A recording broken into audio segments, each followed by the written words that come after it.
हाय लोगोफोर, टेक्न'लजियाव गोदान सोलोंनो थाखाय साबस्क्राइब खालाम गामियारि सोलोंसालि चेनेलखौ लोगोसे साखाथियाव थानाय बेल आइकनखौबो थुनानै होनो दाबाव। दिनै जोङो टेक्न'लजिनि गोदान मोनसे सफ्टवेयारनि सोमोन्दै जों सावरायगोन आरो विन्ड'ज 10आव जोङो लिब अफिसआ सापर्ट जाया। दा बे लिब अफिस सापर्ट जायैयाव जोङो बेनि सोलायै जोङो बर' रावजों बा इन्डियान लेंगुवेजखौ जों बोरै लिरगोन बिनि सायाव जोङो एसे सावरायनो नागिरदों। जोङो गिबियावनो खुलिगोन जोङो क्रम ब्राउजार। सफ्टवेयारखौ डाउनलड खालामनो थाखाय क्रम ब्राउजार जोङो अपेन खालामबाय। बिनिनो नेक्स्ट जोङो टाइपिं खालामगोन बाव माल्टि लैंगुएज टुल्स थुनानै जोङो बेवहाय नागिरनि फैयो। जों दाना मा फैगोन माल्टि लैंगुएज टुल्स, बेनिफ्राय बेयावहाय फैगोन मोनसे नै बेयो माल्टि लैंगुएज टुल्स C-C-DAC नै बेवहाय जोङो हाबगोन। बेयाव थांनानै जोङो बे लिंकआव हाबहैबाय। दानिया जोङो बेवहायनो गोबां सफ्टवेयार नुगोन। बियो मोनसे centre for development of advance computing नैबेवहाय जों मोननो हायो। गिबियाव दङ लेंगुइस्टिक ट्रान्सलेटर वेब बेन्च दङ, बेखौ नाङा जोंनो। दा जोंनो नांगौ नैबावहाय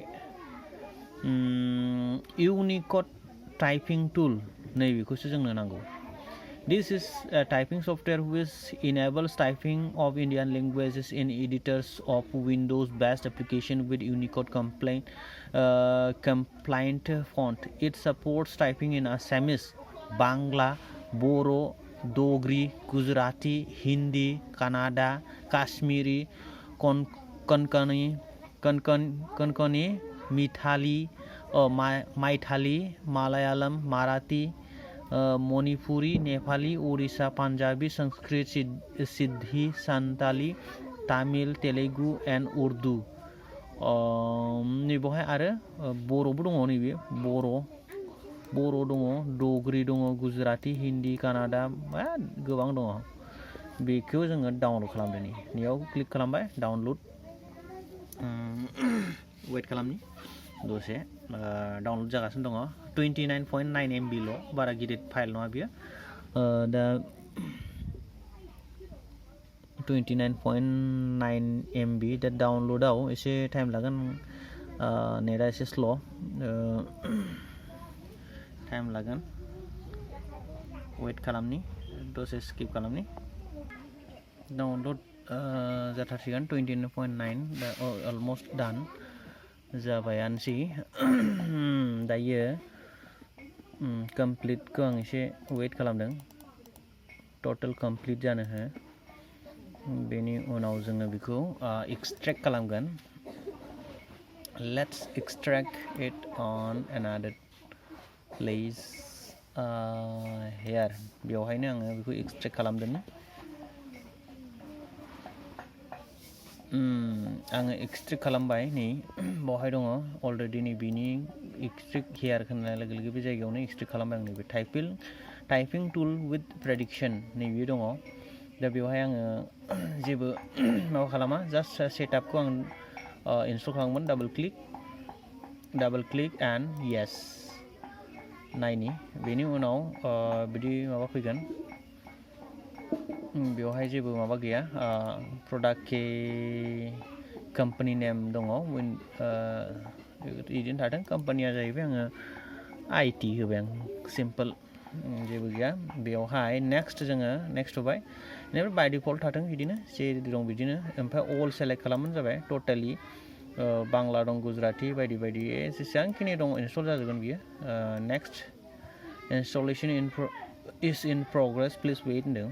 दसे नेनि इनस्टलेशन जागासिनो।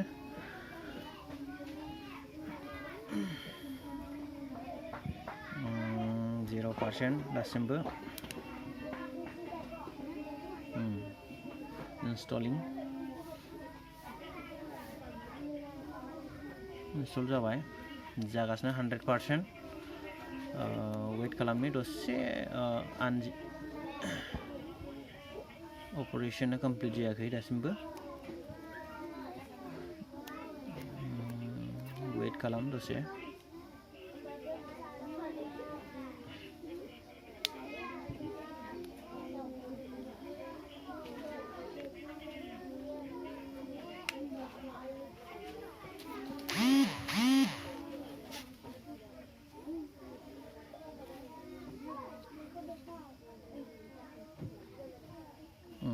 now बेखौ start खालामा आङो I know नैबेयाव होनदों setup has completed installing Unicode typing tool बेवहाय होनदों yes I want to restart my computer now no I will restart my computer later अबयसे माने मोनफ्रोमबो कम्पिउटारनि जिथुनाखि सफ्टवेयर इनस्टल जायो इनस्टल जाखांनाय लोगो लोगो जों रिस्टार्ट खालामनाया मेन्डेटरि नाथाय जोङो माब्लाबा जुदि रिस्टार्ट खालामा बियो प्रपारलि खामानि मावाबो जानो हागौ बेनिखायनो जोङो बेनि जिथुनाखि सफ्टवेयर बियो टटेलि मोजाङै फांक्शनिं जानोबा जोङो रिस्टार्ट खालामनाया इम्परटेन्ट नांला आङो एब्लाबो सोलायनानै नायनोसै बेजोंनो जिथुनाखि आं अलरेडि बेखौ माबाखाबाय जोङो नांलिया बेनि उनाव जोङो मोनसे नुनो मोनगोन नैबे इउनिकड टाइपिं टुल बेखौ डाबल क्लिक खालामनाय लोगो लोगो जोङो मोनसे इन्टारफेस खुलिगोन नैबावहाय दङ केआनो जाबाय इनस्क्रिप्ट एन्ड इजि फनेटिक आं इजि फनेटिकखौ होदों बर' लिरोबा बर' ओंखारगोन बेवहाय अरिया नेपालि बेबायदि दङ दा आङो बर' बियाव नैबे बर'खौ जों टाइपिं खालामनो हागोन नैबाव इनेबल नैबाव दं जोङो क्लिक नैबावहाय जोङो बेखौ हमना ला नैबेखौ इनेबल होथ'वाखै आं केप्स लक जुदि केप्स लक थुयो अब्लानो केप्स लक थुनाय लोगो लोगो मा जागोन जोंना बियो जोङो माने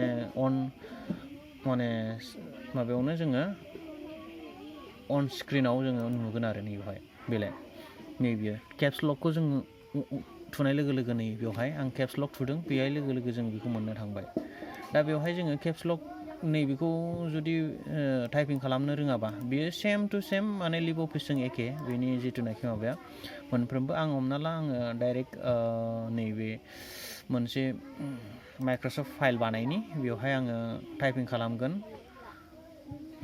माइक्रसफ्ट वर्ड डकुमेन्ट आं नैबेनि नामखौबो आङो दायो बर'नि लिरनो हासिगोन साप'ज आङो